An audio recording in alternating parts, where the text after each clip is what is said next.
presented by DNS Entertainment.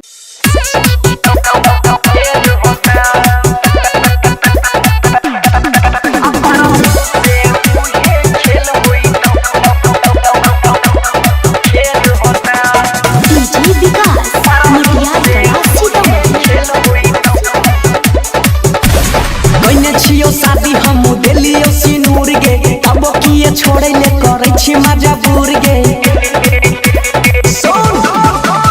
कइने छियो शादी हम दिलियो सिनूर गे अब किए छोड़े ले करे छी मजबूर गे टका न खोल के सुन ले जहिया माथा फेल होता आजू जेल कर भी काल्हू बेल होइता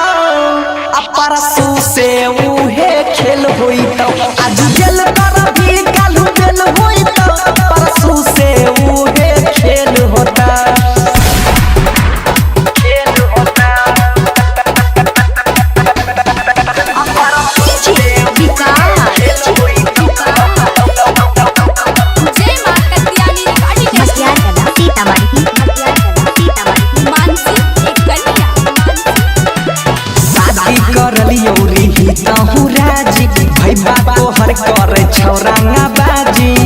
बिगड़ल बाप के बेटा छियै हम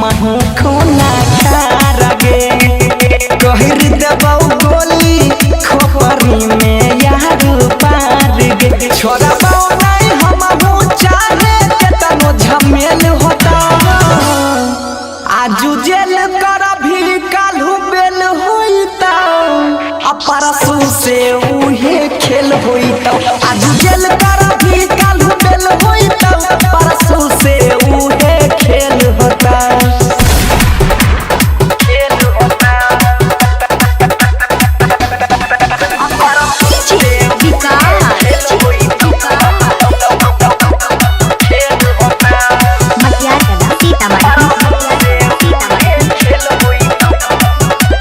राखे भरोसा जगाबे न काल गे लागल छै हमरो इज्जत पर सवाल गे छोरी के न जाई है नहीं ते कइरा ले बहुतिया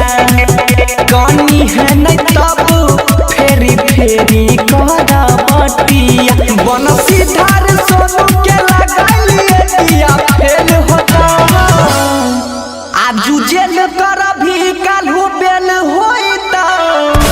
परसू से उहे खेल होता आज जेल कर भी काल्हू बेल होइता परसू से उहे खेल होता।